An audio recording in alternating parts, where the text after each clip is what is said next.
malam hari ini ya, pembahasan dari kitab Ulangan ya. Eh, Mari sebelumnya kita akan masuk dalam doa. Tuhan Allah Bapa kami dalam surga, kami mengucap syukur Tuhan karena kasih setiamu ya Tuhan buat kami. Kami boleh hadir di tempat ini, khususnya kami akan membahas daripada firman Tuhan yang telah kami baca ya Tuhan. Kami bersyukur Tuhan, Engkau pakai hambamu penginjil Abraham bisa memberitakan firman-Mu sehingga kami boleh mengerti Tuhan. Berkati waktu kami yang singkat ini, biarlah apa yang disampaikan kami dapat menyimaknya dan kami boleh mengerti. Terima kasih Tuhan, kami bersyukur hanya di dalam nama Tuhan Yesus. Amin. Ya, persilakan Pak Abraham. Baik, kita akan masuk ke dalam materi. Sebelumnya saya akan coba share screen dulu. Tunggu sebentar ya rekan-rekan.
Yuk.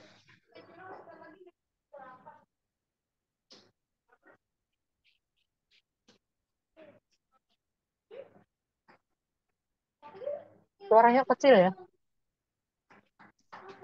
Iya, maaf, bentar. Udah. Sudah Tadi kecil. kedengeran suara saya? Sudah. Ya, udah jelas. Sudah kedengeran, Pak Abdul.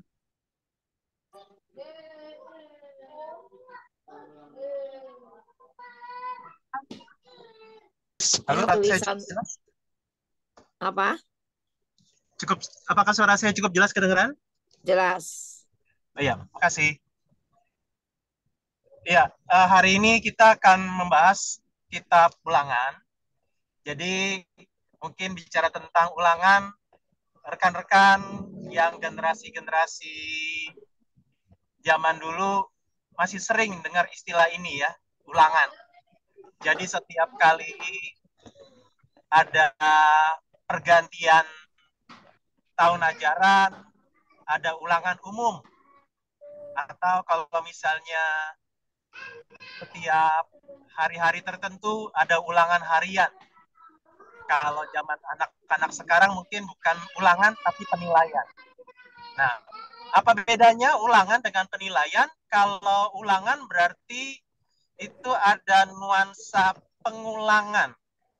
Jadi melalui ulangan sebenarnya anak-anak sekolah itu diajak untuk mengulang kembali materi yang mereka pelajari. Jadi sejauh mana mereka itu mengerti yang mereka pelajari. Nah, tetapi memang bicara tentang ulangan berarti ada tes, ada ujian dari pelajaran yang ada sejauh mana dia kuasai. Tapi tentang ulangan juga kadang-kadang punya pengertian yang negatif, yaitu kalau misalnya ada orang melakukan kesalahan yang sama berulang-ulang. Berarti kalau orang itu melakukan kesalahan yang sama berulang-ulang, dia berarti tidak belajar dari kesalahannya. dia selalu mengulang-ulang kesalahannya. Nah, kalau misalnya kita ulangan harian atau ulangan umum, kita mengulangi pelajaran yang kita dapat dan kita tulis di kertas ulangan, berarti kalau semakin cocok dengan materi yang kita pelajari, semakin sama persis yang kita ulang, maka semakin bagus nilainya. Nah, tetapi kalau kita melakukan kesalahan yang sama berulang-ulang, maka semakin kita ulangi, berarti semakin parah kita jadinya. Seperti halnya meme ini ya, bahwa mungkin saja kita lebih bodoh daripada keledai yang jatuh pada kesalahan yang sama berulang-ulang. Nah, tetapi rekan-rekan, kalau hari ini kita bicara tentang kitab ulangan, jadi memang kitab ulangan ini seperti namanya adalah pengulangan. Ada hal yang diulang di dalam kitab ini. Jadi makanya kalau rekan-rekan lihat ada beberapa hal yang sebenarnya sudah pernah disebutkan di dalam kitab-kitab sebelumnya, entah itu dalam kitab Keluaran, ataukah kitab Bilangan, ataukah kitab Imamat, ada hal-hal yang sudah disebutkan sebelumnya. Entah peristiwa-peristiwa, entah peraturan-peraturan, dan lain sebagainya. Bahkan salah satunya adalah tentang 10 perintah Allah yang ditulis di dalam 2 loh batu. Nah, jadi rekan-rekan, di dalam kitab ulangan ini, kita bisa melihat bahwa seperti namanya, jadi itulah kitab ulangan itu. Nah, cuma kalau rekan-rekan sempat juga misalnya menggunakan Alkitab berbahasa Inggris, atau Alkitab rekan-rekan ini Alkitab yang ada 2 bahasanya, Indonesia dan Inggris, mungkin rekan-rekan akan melihat dan sepertinya agak bingung kenapa judul kitabnya itu Deuteronomy. Nah, kalau dalam bahasa Inggris, kalau Alkitab berbahasa Inggris, judul kitabnya adalah Deuteronomy. Nah, Deuteronomy ini dari bahasa Yunani, Deutero. Deutero itu artinya kedua atau second dalam bahasa Inggris.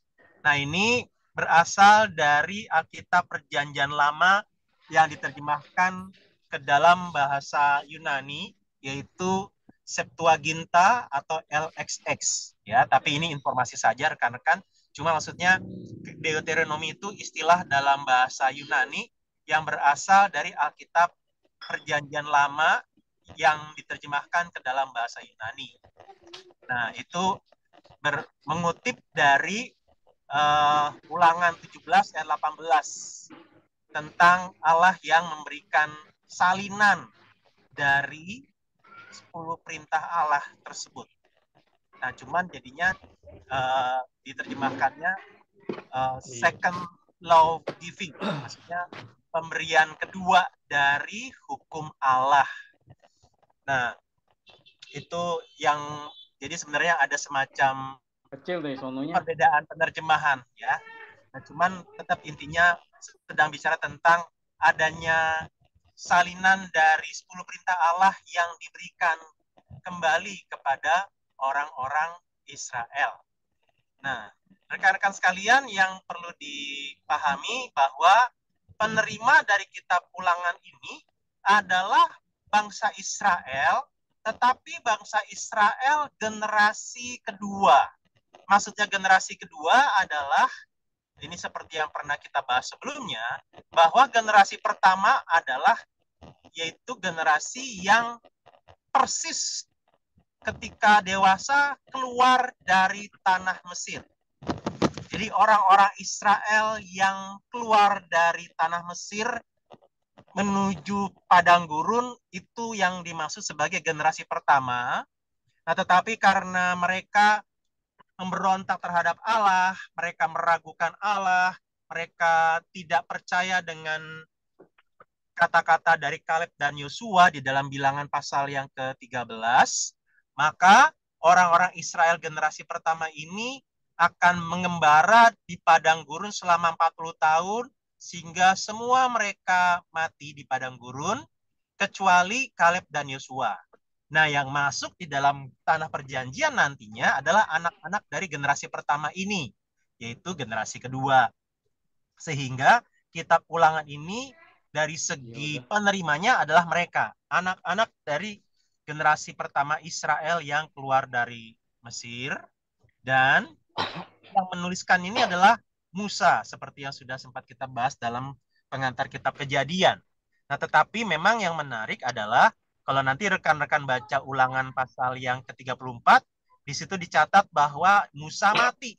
Nah, kalau Musa mati, kemudian siapa yang menulis pasal 34 ini, pasal terakhir?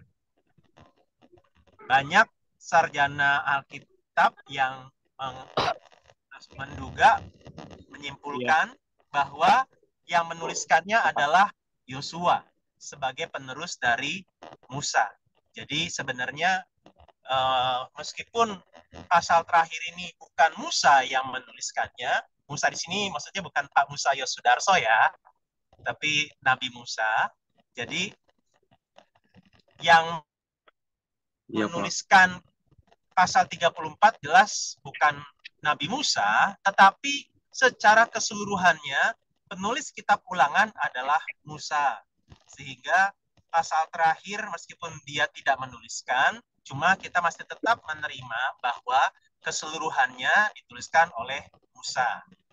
Nah, jadi itu yang kita bisa dapatkan, dan berhubungan dengan itu maka kita bisa mulai mendapatkan pemahaman juga bahwa ketika kitab ini dituliskan, ini adalah momennya masa-masa terakhir, beberapa bulan sebelum Nabi Musa meninggal, sebelum Nabi Musa mati. Nah, jadi di masa-masa inilah kitab Ulangan ini dituliskan dan diberikan kepada orang-orang Israel, dan penerimanya, yaitu generasi kedua ini, kapan mereka menerimanya? Mereka menerima kitab ini di beberapa waktu terakhir sebelum mereka memasuki tanah perjanjian. Jadi dari segi penulisannya, kitab Ulangan ini menjadi sebuah kitab yang sedang mempersiapkan orang-orang Israel untuk berpisah dengan Musa, tetapi juga sekaligus untuk masuk ke tanah perjanjian, harus siap untuk menaklukkan bangsa-bangsa di tanah Kanaan sana. Jadi ini adalah sebuah tantangan yang berat untuk orang-orang Israel pada waktu itu, termasuk juga nantinya bagi Yosua yang akan menggantikan Musa. Dan kitab Yosua inilah yang kita sedang baca di beberapa hari terakhir sampai beberapa hari ke depan. Nah, jadi rekan-rekan, itu sedikit gambaran tentang kapan, di mana, siapa penerima dan penulis dari kitab Ulangan ini. Oke. Sebentar ya. Nah, secara garis besar, isinya kita bisa lihat di sini adalah tentang pengulangan ya. Nah, cuma kita perlu lihat lagi dalam bagian ini bahwa dari segi isi kita sudah bisa melihat bagaimana urut-urutannya. Rekan-rekan bisa melihat pembagian kitabnya ya. Jadi dari segi pembagian kitabnya ini kita bisa melihat ada pola bahwa kitab ini menggambarkan pengulangan ikatan perjanjian kepada generasi kedua sebelum mereka menaklukkan tanah Kanaan. Nah, kenapa? Karena sebelumnya mereka ini sedang atau bukan ya, mereka ini adalah orang-orang yang dalam pergumulan untuk memasuki tanah perjanjian, berhubung mereka sendiri melihat orang tua mereka meninggal di padang gurun. Bentar.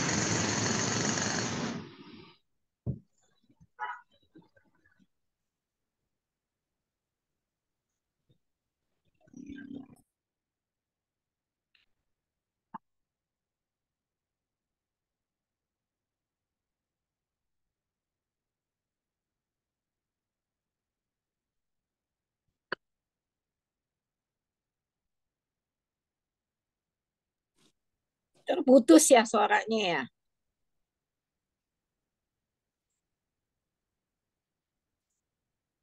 Pak Abraham, Iya, nggak ada suara.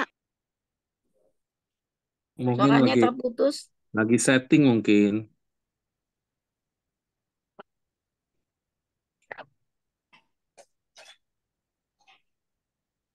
Sambil menunggu, mau tanya dong, yang nama Kopo itu siapa ya?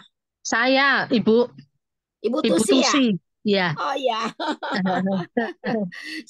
soalnya biasa Pak ada namanya Tusi, ini kali Kopo Ya, saya jadi. rumah saya Taman Kopo sih. Oh, oke oke. Iya. Taman Kopo di Jakarta Barat ya? Taman Bukan Kopo. di Bandung. Badung, Bali. Bandung, Bandung, Oh, Bandung, Bandung. Jawa Jawa Barat. Barat. Oh iya iya iya iya. Ya betul betul Oh, ada daerah Kopo ya. oh iya iya dekat Ada Kopo, pintu tol Bandung dong. Kopo. Kopo. Pintu tol Kopo ada. Ini Pak Abraham kenapa ya? Mungkin Oh ya, jaringan ya. sebentar, maaf. Ini ya ada gangguan teknis sebentar.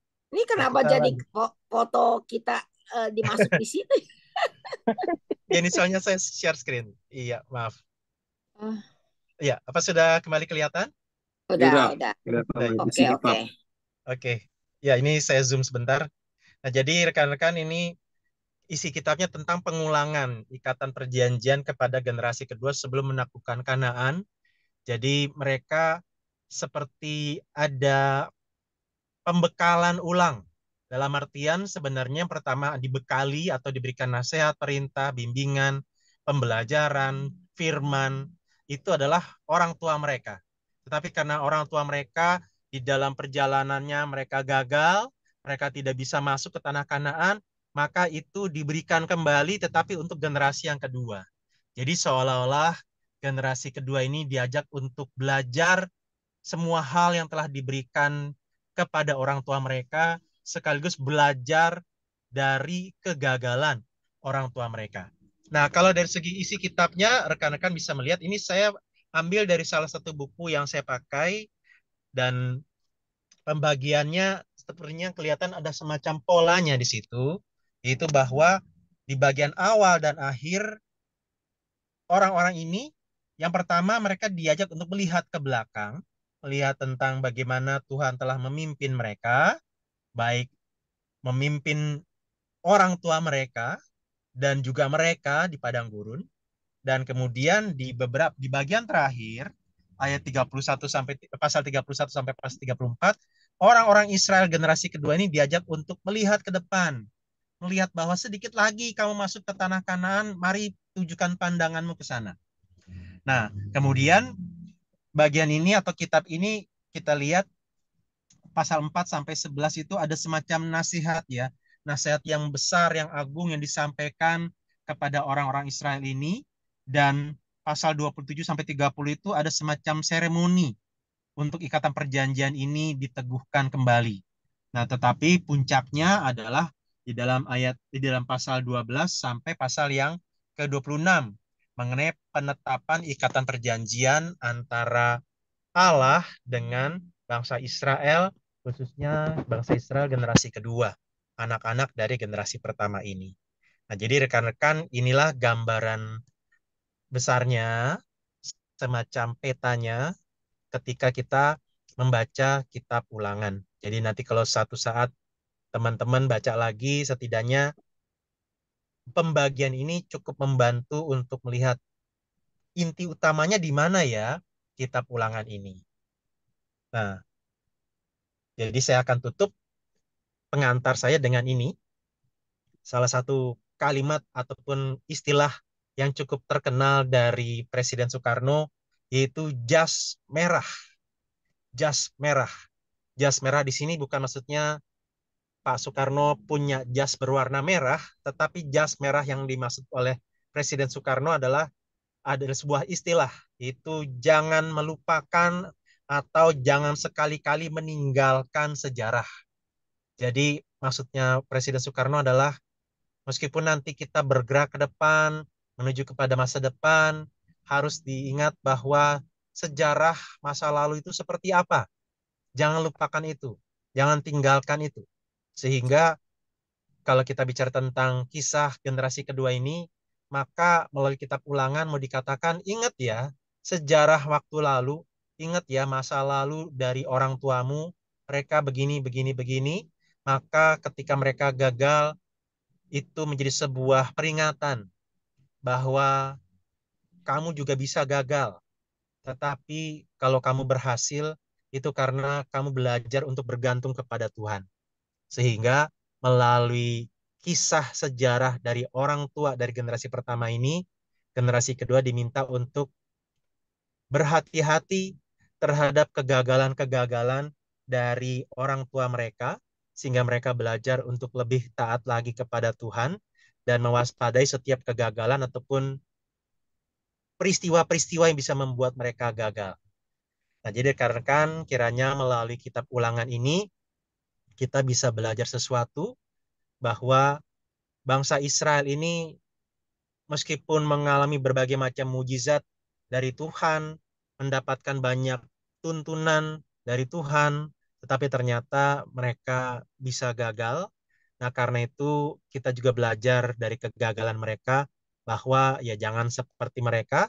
Dan yang kedua, kalau tidak mau seperti mereka, kita harus benar-benar mengandalkan Tuhan di dalam kehidupan kita, baik di tengah-tengah keluarga, di tengah-tengah pekerjaan, di dalam kehidupan bermasyarakat, di dalam kehidupan bergereja dan bernegara.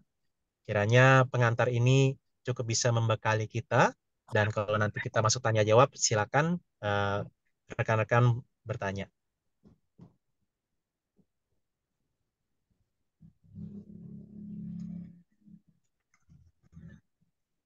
Silakan kalau ada yang mau bertanya. Sebelum ke pertanyaan, kita foto dulu aja atau bagaimana? Oke, foto dulu deh. Oh ya, Ya, boleh. Mungkin kalau ada yang pakai laptop silakan. Saya soalnya pakai HP. Musa pakai laptop nggak? Yes, Yosafat tuh pakai laptop. Saya pakai HP. Saya pakai ini iPad nih. Bisa nggak nih? Bisa nggak foto, Ci? Screenshot. Ya, screenshot aja Edi kali pakai ya. apa, Edi? Maksudnya mau ditutup. Ini udah Edi pakai ditutup belum kan? laptop, pakai HP. Edi, Edi, pakai laptop ya? Iya. Pakai HP. Yosafat pakai HP apa pakai laptop, Yosafat? HP, HP. Oh, HP. Semua. Ya Ya udah, udah, coba saya itu pakai di ini. screenshot. Ah ya, Ciki Weng coba deh. Saya coba ya, saya pakai ini ya, screenshot Senyum ya. dulu, senyum. Jangan lupa senyum. Senyum dulu semua. Tuh, dua, tiga. Satu Oh, kali Pak lagi. Abe di mobil. Satu kali lagi ya, oke. Satu, dua, tiga. Oke. Oke, Lumayan. dah. Ayo dipersilakan siapa yang mau bertanya. Jangan malu-malu, langsung aja buka ininya mic-nya ya. Oh, mic-nya. Langsung ditanya aja. Sekalian wajahnya ditampilin ya. Entah bingung nih ngomong sama siapa nih. Pak Andreas lah, Pak Andreas yang dari jauh. Andreas. Belum, belum Pak Musra. Belum. Pak Andreas jauh-jauh dari Sumatera. Waduh. Palembang ya, Palembang ya.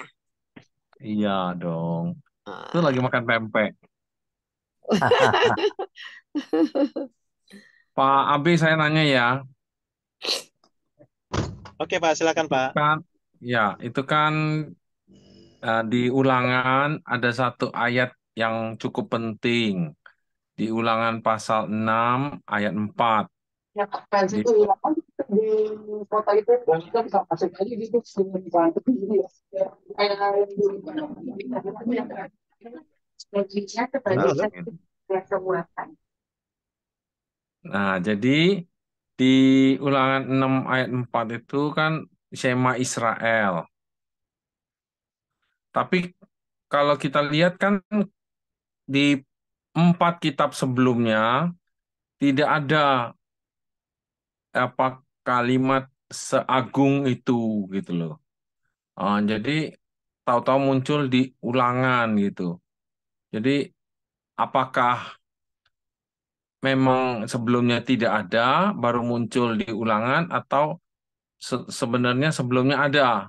Kalau yang ada sama persis kalimatnya seperti itu ya adanya di Perjanjian Baru toh.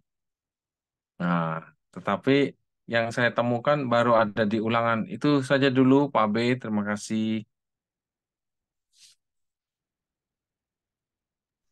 Oh iya, ya.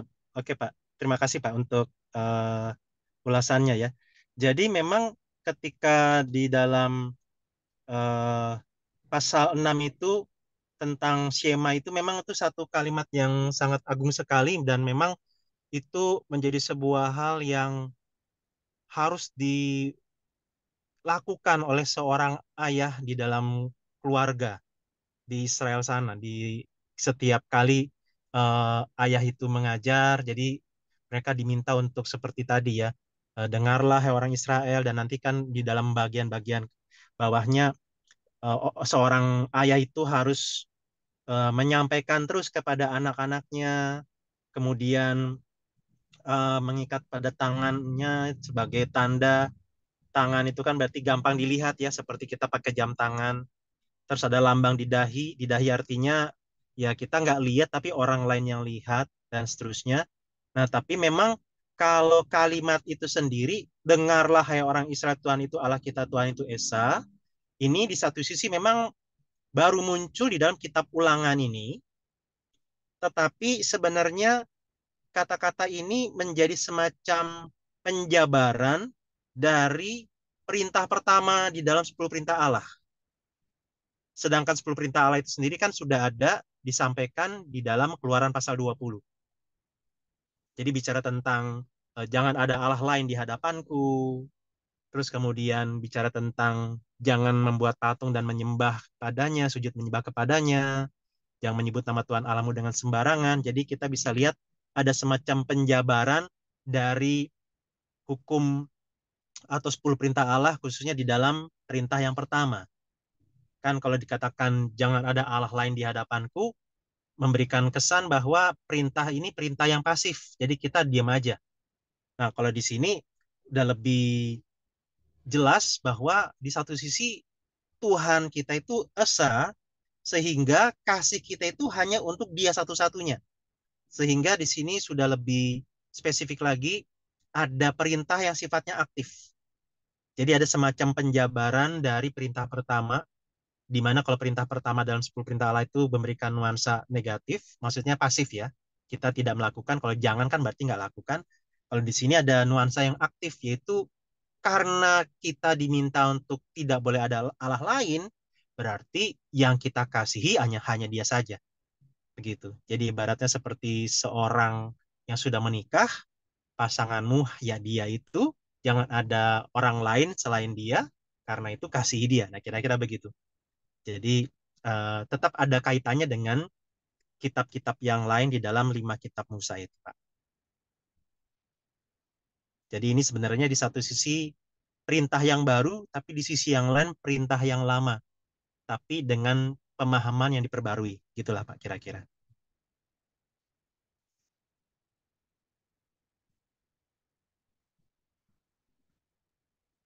Ya, terima kasih Pak B. Jadi Pak B menjawab, jadi tadi itu ini adalah perintah yang aktif. Kalau yang 10 firman itu perintahnya lebih bersifat pasif gitu ya Pak B ya. Iya. Jadi artinya boleh nggak kita membandingkan 10 perintah Allah dengan Shema Israel ini? Dalam artian mungkin ya yang satu ini kan pagar-pagarnya untuk tidak boleh dilanggar. Tapi di dalam pagar ini kita harus melakukan sesuatu yang aktif. Pagar untuk supaya kita tidak keluar dari batas-batasan itu. Nah, tetapi kan artinya dua-duanya penting ya. pagar juga penting, perintah aktif juga penting. Tetapi yang saya hendak garis bawahi adalah bahwa di Shema Israel ini diminta diajarkan berulang-ulang kepada generasi seterusnya. Khususnya kalimat itu bahwa kasihilah Tuhan Allahmu itu Esa. Nah, itu kan kalau di 10 perintah itu kan di Ulangan pasal 5 kan juga ada. Tapi khususnya di Ulangan pasal 6 ini ayat 4 ini kan dia minta untuk diajarkan kepada anak-anakmu membicarakan lagi di perjalanan, di rumah, lagi berbaring, lagi berdiri. Dan ini sepertinya penting sekali. Jadi kalau boleh, eh, menurut Pak B, apakah ada prioritas satu, prioritas dua gitu dalam kedua perintah aktif dan pasif ini? Terima kasih Pak B. Eh, Dua-duanya benar, Pak. Jadi kayak yang tadi Pak Musa sebutkan bahwa dua-duanya sama-sama perlu, dua-duanya sama-sama penting. Jadi di satu sisi seperti halnya kalau kita di dalam mendidik dan mendampingi anak, kadang-kadang ketika ada tindakan yang salah dilakukan oleh seorang anak, biasanya kita akan bilang jangan. Misalnya ketika ada misalnya seperti anak saya Yonatan, tiba-tiba dia ke dapur dan pegang pisau. Nah, ketika dia pegang pisau, maka saya nggak akan bilang, Yonatan, pakai pisau itu buat potong tomat ya. Nah, tapi kan akhirnya saya bilang, jangan pegang pisaunya. Nah, gitu. Jadi artinya di satu sisi perintah jangan meskipun memberikan kesan pasif, tidak melakukan sesuatu hal, tapi itu sangat perlu apalagi ketika ada tindakan yang salah sedang dilakukan. Jangan berarti mengatakan bahwa berhenti melakukan kesalahan yang sama. Jangan lagi melakukan hal yang salah tersebut. Jadi seperti tadi Pak Musa sudah katakan, dua-duanya sama-sama penting. Nah, tapi memang jangan saja memberikan perintah jangan pun itu tidak cukup. Sehingga perlu ada perintah aktif yaitu mengasihi. Jadi kasihilah Tuhan Allahmu, di satu sisi jangan ada Allah lain. Jadi ini dua hal yang saling melengkapi, Pak.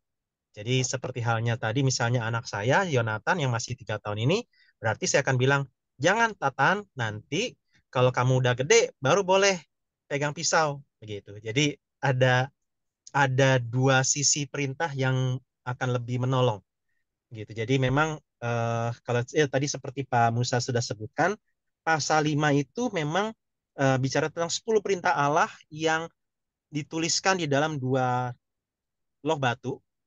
Nah, baru kemudian mulai pasal 6 dan seterusnya itu ada semacam penjelasannya. Jadi dari pasal 6 itu ada yang seperti yang barusan kita bahas itu semacam penjelasan atau penjabaran dari perintah pertama.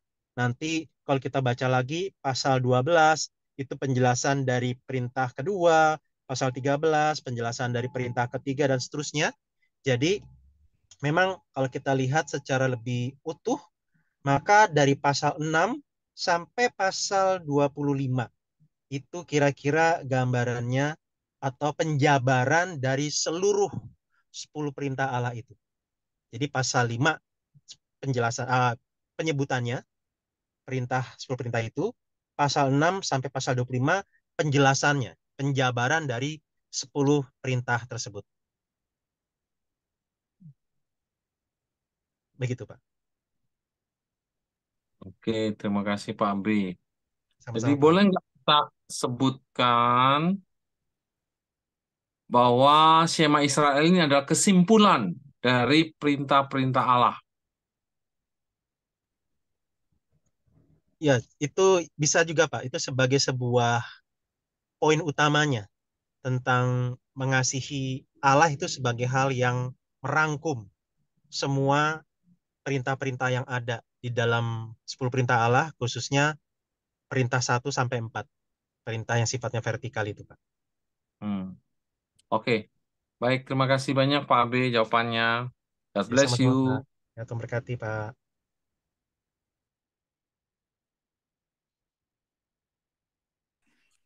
Ya, ayo teman-teman yang lain. Edison, Bu Tusi,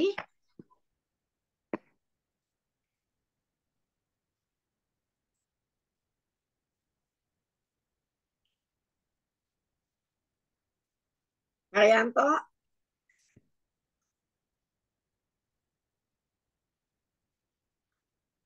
apakah masih ada pertanyaan? Kalau nggak ada, kita tutup.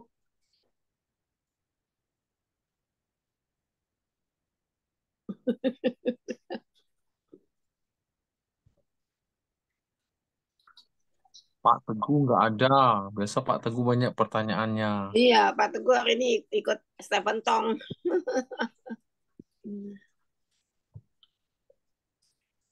Ayo, Edison, jangan malu-malu. Pak Arianto, Alvin ya. mau nanya, iya Oh ya, mau silakan nanya Pak Herianto. di Ulangan 10 ayat 16. Sebab itu sunatlah hatimu dan janganlah lagi kamu tegar tengkuk. Sebab Tuhan Allahmu lah Allah segala Allah dan Tuhan segala Tuhan Allah yang besar, kuat dan dahsyat, yang tidak memandang bulu ataupun menerima suap. Maksudnya apa ya? Sunat hati ya, maksud dari pas dari ini. Pak, tolong dijelaskan. Iya, oke. Makasih Pak Koherianto. Oke, Ya. yang Ulangan 10 ayat 16 tentang sunat hati ya, Koher ya. Iya, jadi Iya. itu kan memang kalau di dalam perjanjian antara Allah dengan Abraham kan dilambangkan dengan ritual sunat. Jadi memang secara harfiah ada ya pemotongan kulit katan dari alat kelamin laki-laki. Nah, itu kan secara Fisik, harfiah dan lahiriah. harfiah. Ya.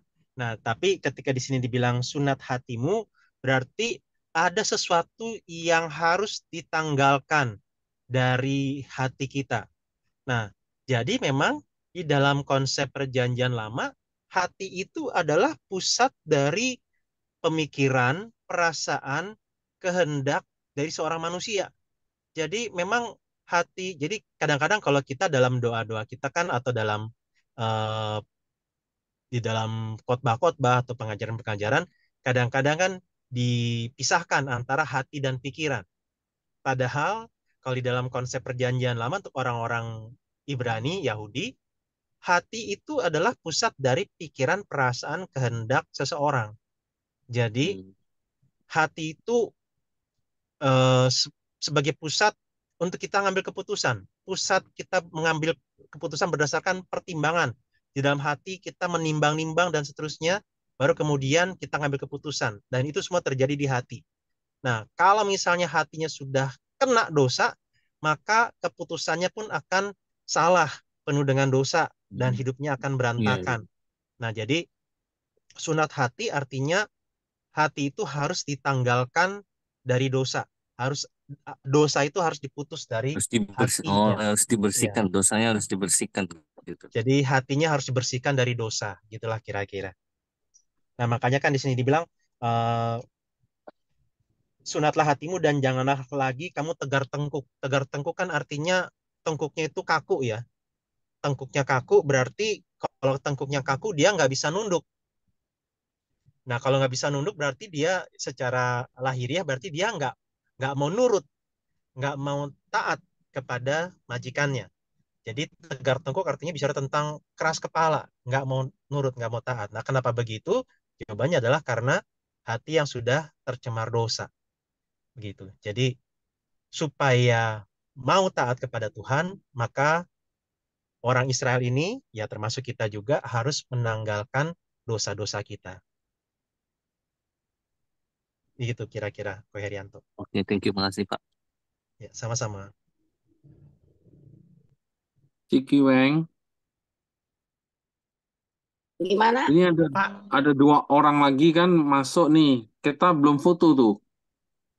Oh, jadi mau difoto lagi ya? Foto ulang dong. Ya, ya, ya, ya, ya. Nanti kurang lengkap. Nggak lengkap. Ya, buka lagi ya, bapak-bapak, ibu-ibu. Oke, bentar. Saya ini dulu. Ke atas dulu sebentar. Jangan lupa kasih senyumnya.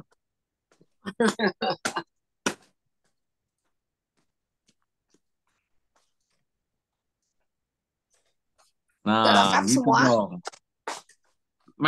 Mepet dikit, Roni yang nih. Mantap.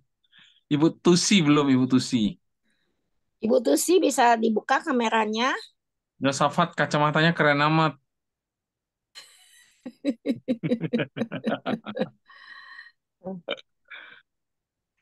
Oke, udah ya. Kita Ibu Tusi yang belum. ini tuh. Ibu Tusi. Tak. Tiba-tiba. Ini Siapa dulu? ada 2 sesi nih kayaknya nggak bisa sekaligus langsung. Ya nggak Oke, apa-apa. satu ini dulu ya. Oke, Ya. 1, 2, 3. Satu kali lagi. 1, 2, 3. Tantan ikutan. Oke, Oke, thank you. ya. Dilanjut siapa? Masih ada yang mau tanya? Ibu Susi biasanya mau tanya. Ya, Ibu Susi apa? Susi boleh. Silakan Ibu Susi. Kalau ada yang mau ditanyain. Saya mau tanya dong. Belum ada. Edi ya? Ya, Ya, Edi. Edi, Pak. Oke, Pak B Oh. tanya Pak B. Oke, mungkin di silakan. ya, mungkin di ini yang pasal terakhir yang pasal 34 tentang kematian Musa itu, Pak. Kan kalau saya baca ini kan dia ini di pasal 234 ayat 5 ini kan lalu matilah Musa, hamba Tuhan itu di sana di tanah Moab sesuai dengan firman Tuhan dan dikuburkannya lah dia di suatu lembah di tanah Moab. Nah, ini kan berarti dia matinya fisik kah? Iya, Ah, betul. terus kayaknya Iya dong. dikuburkannya lah itu kan nya ini kan eh, apa huruf huruf besar itu nyanya. Iya, Itu apakah Tuhan iya. yang ngubur? Iya, betul. Betul. Berarti dengan beda lagi dengan Henok ya. Kalau Henok kan dia fisik sama semuanya itu diangkat sama Tuhan ya. Iya, betul. Jadi kalau Henok itu memang langsung orangnya nggak ada lagi, gitu. Kalau di dalam kejadian. Mm-mm. Oh, tapi kalau berarti ini orang-orang yang di pasal yang 34 ini maksudnya yang kematian Musa ini mereka nggak tahu kuburnya itu di mana. Berarti orang-orang apa maksudnya di sini sih mereka nggak tahu tempatnya ya. Iya, jadi em, Allah yang mengubur, sehingga karena Allah yang mengubur bukan orang Israel, mereka nggak tahu di mana persisnya Musa dikubur. Dan sebenarnya memang ada yang menafsirkan begini, kenapa ya kok sampai-sampai harus Allah sendiri yang mengubur, sampai-sampai nggak ada satu orang pun manusia yang tahu di mana kuburnya. Nah, ada yang menafsir berdasarkan kitab Yudas. Jadi kalau di dalam kitab Yudas itu justru satu hal yang menarik dikisahkan bagaimana ada, kalau nanti rekan-rekan baca ya di dalam kitab Yudas, Yudas itu cuma satu pasal ya. Ya, cuma satu pasal. Jadi itu salah satu bagiannya itu dikisahkan bagaimana ada perselisihan antara malaikat Mikael dengan iblis mengenai mayat Musa. Jadi memang manusia nggak tahu di mana mayatnya, tetapi di dalam bagian ini antara malaikat Mikael dengan iblis mereka tahu dan kemudian mereka memperebutkannya. Nah, jadi ada yang mencoba menafsirkan bahwa begini, jangan-jangan kalau sampai kuburnya Musa diketahui, ada jenazahnya juga, bisa-bisa mungkin orang-orang Israel akan nyembah-nyembah dia. Karena Musa ini bagaimanapun juga orang yang sosok yang besar. Dalam artian orang seorang pemimpin besar, melalui dia Allah melakukan berbagai macam mujizat yang spektakuler, bahkan nggak ada mujizat yang lain yang dilakukan oleh nabi-nabi sesudah dia, begitu. Jadi ini tokoh yang sangat besar, orang-orang bisa sangat kagum sekali, sehingga diasumsikan bahwa jangan-jangan ini berpotensi untuk bisa menjadi penyembahan berhala. Nah, itu jadi salah satu tafsirannya kenapa kok sampai-sampai nggak ada satu manusia pun yang bisa tahu di mana lokasi eh, jenazahnya secara persis dan mayatnya ada di mana. Gitu. Jadi memang ini tapi ini salah satu tafsiran, cuman cukup bisa dimengerti karena memang ya Musa seperti dalam bagian ini seperti punya punya potensi untuk dibuat menjadi semacam penyembahan berhala oleh orang-orang yang sangat mengagumi dia, begitu. Itu sih kira-kira ininya penjelasannya kenapa sampai eh, Allah yang mengubur, dan yang kedua tidak ada manusia yang tahu. Tetapi memang ketika dikatakan Allah yang mengubur, ini satu hal yang juga menarik dalam artian meskipun Musa tidak diizinkan Allah untuk masuk tanah perjanjian, tapi untuk yang menguburnya itu Allah langsung.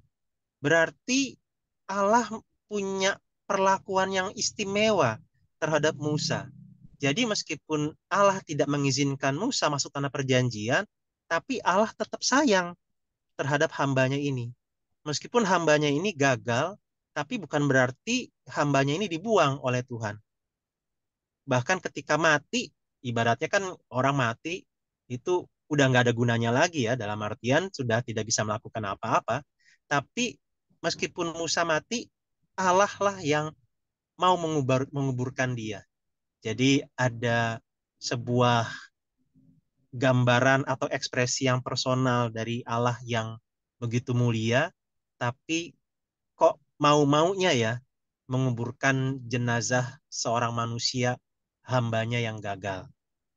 Nah, jadi kita bisa melihat di satu sisi yang lain ada kasih yang ditunjukkan Allah kepada hambanya ini. Dan ini juga menjadi sebuah penghiburan juga buat kita.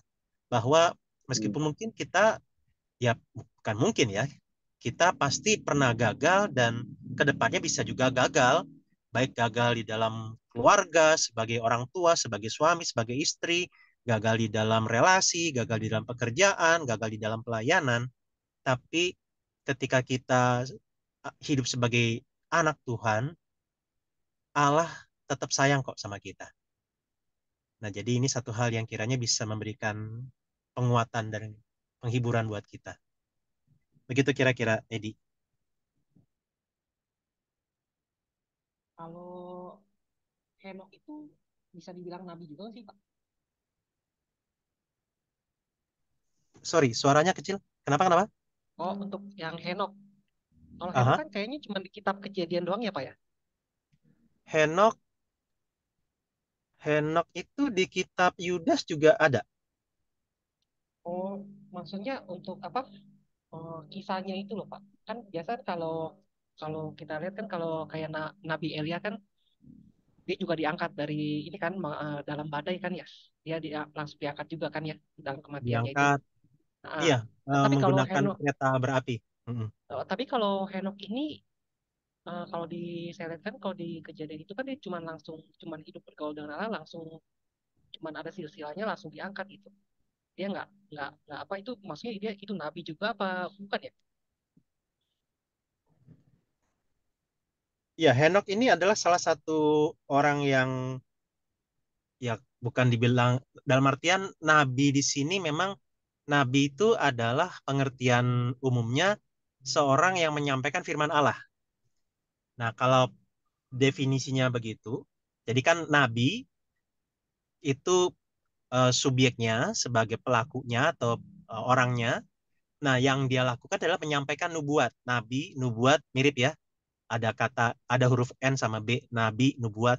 Kalau dalam bahasa Inggris lebih kelihatan lagi, prophet itu artinya nabi, prophecy artinya nubuatan. Jadi prophet adalah orang yang menyampaikan prophecy. Nah, jadi nabi adalah orang yang menyampaikan nubuat. Nubuat ini kadang-kadang dimengerti sebagai tentang perkataan mengenai masa depan, tapi pada intinya nubuat kalau dalam Alkitab bicara tentang firman Allah. Nah, jadi kalau Henok sendiri kita pakaikan definisi tadi, maka Henok bukan nabi karena dia tidak menyampaikan firman Allah. Kalau dalam kitab Kejadian, tapi kalau di dalam kitab Yudas itu ternyata dia nabi.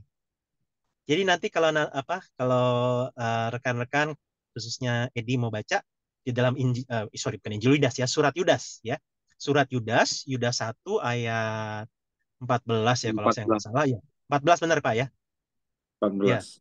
Yudas 1 ayat 14 itu dibilang bahwa Henok ini bernubuat. Nah, nubuat itu kan berarti dia menyampaikan apa yang biasanya disampaikan nabi. Jadi memang Henok ini adalah ya kalau menggunakan definisi tadi berarti dia juga adalah seorang nabi.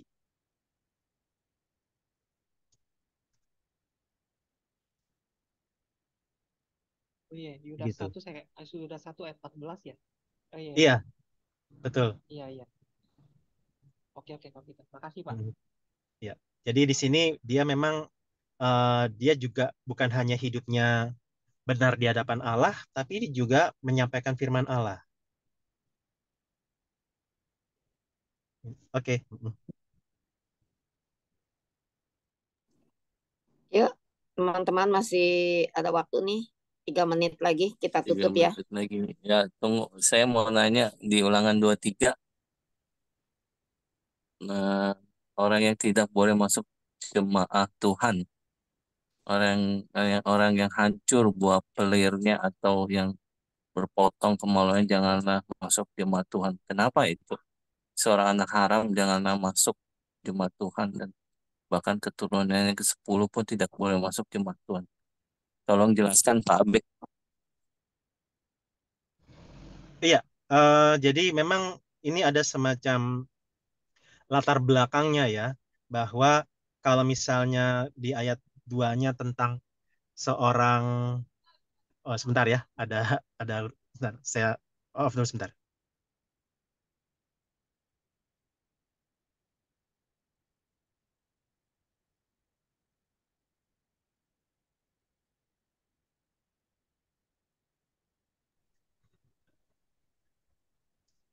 Iya, jadi seorang yang di ayat 2 kan dibilang anak haram ya, jadi berarti memang dia dalam hal ini berasal dari keluarga yang eh, secara moral tidak baik ya. Moab Jadi itu, sorry, keturunan Moab itu dari bangsanya Esau ya, iya kalau betul nggak betul salah ya. Esau ya. betul. Iya, jadi memang Moab itu dari Esau dan ini kan berkaitan dengan kata-kata Allah sendiri ya, bagaimana Esau menolak hak kesulungan, menjual hak kesulungannya hanya demi semangkok kacang merah. Jadi eh, meskipun Allah memberikan janji kepada Esau dan keturunannya, tapi ini ada sebuah perbedaan antara berkat yang diberikan kepada Esau dengan keturunannya dibanding dengan berkat yang diberikan untuk Abraham atau lebih tepatnya ya Yakub beserta keturunannya. Ismail.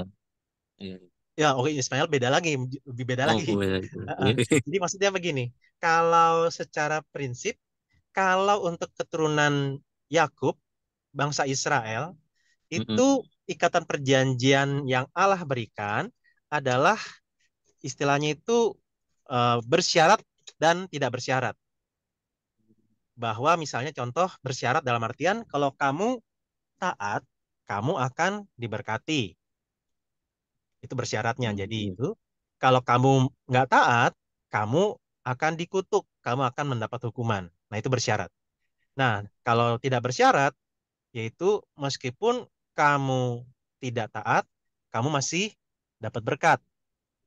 Dan di sisi yang lain, ketika kamu menderita, belum tentu karena kamu dihukum. Nah, tapi kalau untuk Esau dan keturunannya, ataupun untuk Ismail keturunannya, ikatan perjanjiannya nggak begitu. Ikatan perjanjiannya hanya bersyarat saja bahwa ya kalau mereka taat, mereka akan dapat berkat. Kalau enggak ya udah dapat kutukan. Mereka akan dihukum. Nah, hanya kepada Yakub dan keturunannya ikatan perjanjiannya dua, bersyarat dan tidak bersyarat. Jadi ada konsep anugerah di situ. Bahwa meskipun Yakub dan keturunannya gagal ataupun tidak taat, Allah tetap memberkati. Masih ada pengampunan, ada kesempatan kedua dan lain sebagainya. Oh, Begitu. Jadi itu perbedaannya. Makanya di sini Amon, Moab, ya, Edom itu nggak ini ya, nggak masuk dalam jemaat Tuhan. oke, Karena oke. yang jemaat Oke, Tuhan di nggak. sini orang Israel. Oke, oke, ngerti. Thank you, Pak. Ya, sama-sama. Ya, teman-teman, kayaknya waktu sudah menunjukkan pukul 8:30. Apakah masih ada yang mau tanya? Kalau nggak ada, mau ditutup. Yang nggak ada yang tanya ya, oke Pak Abe boleh minta tutup dengan doa. Oke, mari kita berdoa. Bapak Sorgawi, kami bersyukur untuk kesempatan malam hari ini kami bisa belajar dari kitab Ulangan. Kami belajar dari orang-orang Israel bahwa mereka adalah orang-orang yang lemah yang bisa gagal, dan tolong kami untuk belajar dari kegagalan mereka. Bukan berarti kami tidak akan bisa gagal lagi, tetapi kami belajar bahwa kami punya Allah yang ingin kami hidup taat, tapi di sisi yang lain tetap mengasihi kami ketika kami gagal. Tapi tolong kami ya Tuhan, agar tidak mempermainkan kasih dan pengampunan Tuhan, belajar untuk lebih taat kepada Tuhan, baik di dalam sikap ataupun kondisi kami sebagai seorang suami, seorang istri, seorang anak, seorang orang tua, ataupun juga di dalam pekerjaan, di dalam gereja, di dalam masyarakat. Tolong kami untuk menjadi anak-anak-Mu yang taat, tetapi kalaupun kami gagal, tolong kami untuk tetap belajar meminta ampun kepadamu, justru datang kepadamu dan tidak menjauh daripadamu. Terima kasih ya Tuhan untuk kesempatan pembelajaran kami malam hari ini. Terima kasih juga untuk rekan-rekan yang Tuhan hadirkan, termasuk juga Ibu Kiweng, juga beberapa penatua termasuk Pak Musa dan lain-lain. Terima kasih ya Tuhan. Kami mohon kiranya setiap pertemuan yang seperti ini yang kami lakukan membuat kami semakin mengasihi Tuhan dan sesama kami. Sebentar lagi kami akan berpisah. Tuhan yang berkenan atas istirahat malam kami. Karena itu kami berdoa biarlah kasih karunia Tuhan Yesus Kristus, kasih Allah Bapa, dan persekutuan Roh Kudus menyertai kami. Amin. Amin. Amin. Oke, thank you. Thank Oke, you, Mana. thank you Pak Abe. Thank you Ya, semuanya. sama-sama. Kita Dan kita nanti akan kembali lagi tanggal berapa ya, tadi kita sudah itu share ya. 20 ya. iya, Rabu depan 20 Desember. Iya, 20 Desember. Berarti bisa ya semua ya. Oke. Ya, Ya oke. sudah. Oke, selamat beristirahat. Selamat malam Ya, semuanya. selamat malam. Berkat